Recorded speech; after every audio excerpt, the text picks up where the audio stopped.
Bunyag sa kamera ng bilibid inmate na si JB Sebastian na nagbigay raw siya noon ng milyong-milyong pisong drug money kay Senadora Laila de Lima. Ayon kay Sebastian, ang bentahan ng droga at korupsyon sa piitan, alam daw ng mga opisyal ng Bucor at bilibid na tumatanggap din daw ng pera. Mula sa Batangsang Pambansa, nakatutok si Tina Panganiban Perez. Tina? Mel, mga 6 na oras sumalang sa House Committee on Justice hearing. Itong si convicted inmate JB Sebastian ngayong araw. Nilinaw niyang hindi siya government asset. Wala silang relasyon ni Justice Secretary at ngayon Senator Laila de Lima. At mula December 2014 hanggang 2015 ay nakapagbigay siya ng kabuuang 10 milyong piso sa umunoy kampanya ni de Lima. Ang 10 milyong piso raw na suma total na naibigay ng convicted inmate na si JB Sebastian mula 2014 hanggang 2015 ay sarili niyang perang galing daw sa pagbebenta ng droga. Karamihan nito ipinaabot daw ni Sebastian kay Jonel Sanchez, ang dating security aide ni de Lima. Simula ng buwan ng Marso hanggang Mayo taong 2015, ako ay nakapagbigay ng kabuuang halagang 10 milyon piso kay Jonel para sa pondo sa darating na eleksyon ni Secretary Laila de Lima. Hanggang sa sinabi niya sa akin na 5M na ang monthly quota ko. Sinabi ko kay Jonel na mahirapan ako dahil nandun na sa NBI ang mga kakosa kong mga Chinese drug lords. Sumagot si Jonel na baka magalit sa'yo si SOJ. Ikaw pa naman ang isa sa mga inaasahan niya para sa paglikom ng pondo. Sa isang pagkakataon daw, kay de Lima sana iaabot nang bumisita ang dating kalihim sa bilibid. Nung paalis na ako, sinabi ko kay Secretary de Lima, Ma'am, may bigay ako sa iyong pera, paano to? Kay Jonel ko ba iabot? Sumagot naman si Secretary de Lima na hindi ko kasama si Jonel ngayon, iwan mo na lang dyan. Napakalalaking halaga nito, no? 2 million. Paano mo binibigay sa kanya? Nakabalot beton, nakabag? Paper bags po, ganyan lang po 2 million eh, pagbago po yung tigo 1,000 peso bill. Sabi ni Sebastian, nagbigay siya ng pera bilang kontribusyon daw sa balak pa lang noong kandidatura ni de Lima sa Senado. Hiningi raw ito sa kanya ni Sanchez. At bago magpasko noong December 2014, matapos ang unang Oplan Galugad sa bilibid, tinawagan pa raw siya ni Sanchez. Ilang araw bago magpasko, ako ay nagbigay kay Jonel ng 2 milyon sa opisina ko mismo. At saksi po nito ang kapwa ko bilanggo na si Katabang. Kinabukasan, tumawag sa akin si Jonel at sinabi niya na, Pare, may kakausap sa'yo, naka-loudspeaker ka. May narinig ako sa kabilang linya ng boses ng babae, nakaboses ni Secretary de Lima. At sinabi niya sa akin na, JB, Merry Christmas. At sumagot naman ako na, Merry Christmas din po ma'am.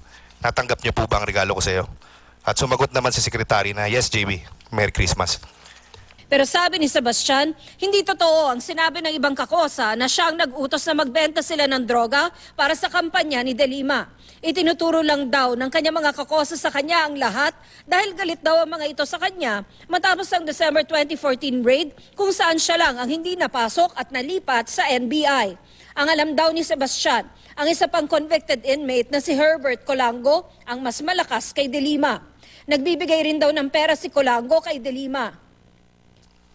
Gusto ko pong linawin at pasinungalingan ang mga balita o paratang na ako di umano ay untouchable at malakas kay Secretary de Lima. Ang totoo po ay si Colango ang siyang tunay na malakas sa Bucor at kay DOJ Secretary de Lima. Bilang patotoo nito, nagagawa niyang magpasok ng lahat ng kontrabando, babae, alak, mga matataas na kalibreng baril, mga mamahaling gamit, at magpasimuno ng iba't ibang sugal tulad ng dice, sabong, actual man at online at marami pang iba. Ayon kay Sebastian, talamak ang korupsyon at bentahan ng ilegal na droga sa loob ng bilibid. Maging mga opisyal ng Bucor at New Bilibid Prison daw ay tumatanggap mula sa mga inmate ng mula 2,000 piso hanggang 50,000 pesos kada pagbisita ng mga ito. Hindi rin daw malayong alam ng mga ito ang mga pumapasok na kontrabando tulad ng shabu, alak, babae at mamahaling mga gamit. Sabi ni Sebastian, malamang alam din daw ito ni de Lima. Ang December 2014 raid din daw, ayon kay Sebastian, ay tila moro-moro lang. Ganon din ang mga kunyaring pag-surrender nila ng mga baril. Sa laki rin daw ng pera sa loob ng bilibid, hindi rin daw imposibleng nakarecover ng halos 300 million pesos cash noong December 2014 raid. Yung umiikot na pera. Nung kasagsagan po, hindi po kayo magugulat kung makakonfiscate kayo ng 50 to 100 million dyan. So para kang may Bilibid Central Bank, kung ika nga. Just imagine sir, meron kaming money counter machine sa loob. Ayon pa kay Sebastian, talamak sa buong Bilibid ang pagbebenta ng shabu. Pero wala raw shabu laboratory sa loob. Sa loob din daw ng Bilibid makikita ang leader ng Ninja Cops, yung sinabi ni Pangulong Duterte na mga tiwaling pulis na nagbebenta ng shabu na na-recover sa mga operasyon. Ito rin daw ang isa sa mga dahilan kung bakit pinagtangkaan ang buhay ni Sebastian ilang linggo ang nakakaraan. Napagalaman ko na inuutosan ni Clarence Dunggail ang mga Pilipinong drug lord sa Building 14 na bumili ng shabu sa mga Chinese high-profile inmates na nakakulong sa Building 14 upang malaman ang kanilang mga bodega ng shabu at ito'y kanyang ipaparade o ipahuli sa mga ninja cops na ayon din sa isa sa aking kasama sa Building 14 na ito raw ay mga galamay ni Clarence Dunggail. Ang mga shabu na nasamsam o nakumpiska galing sa mga bodega ng mga Chinese drug lords ay kanilang paghahati-hatian ang malaking porsyento nito at muling ibebenta sa publiko. Ito ang tunay na dahilan kung bakit lalong lumaganap ang droga sa Pilipinas. Ayon pa kay Sebastian, hindi niya nakatransaksyon si Ronnie Dayan, ang dating bodyguard at karelasyon ni De Lima. Ang alam daw ni Sebastian, ang aide na si Jonel Sanchez, ang karelasyon ni De Lima. Habang kaming tatlo ni Jonel at Secretary De Lima ay nagkikwentuhan, may mga pagkakataon na nakita ko silang dalawa na nag-holding hands at narinig ko na tinawag ni Secretary De Lima si Jonel na sweetie. Sa puntong iyon, doon ko napagtanto na sila ay may relasyon. Diretsahan ding tinanong si Sebastian kung may relasyon sila ni De Lima tulad ng pinapalabas ng ilang inmate na nauna nang humarap sa kamera. Narinig mo rin ba na siya'y iniuugnay sa'yo? Binging-bingi na po ako dyan, matagal ko na po naririnig. Yung tinanong kanina, hindi mo sinagot ng tahasan kung nagkaroon kayo ng relasyon ni Secretary De Lima? Hindi po, hindi po. Okay.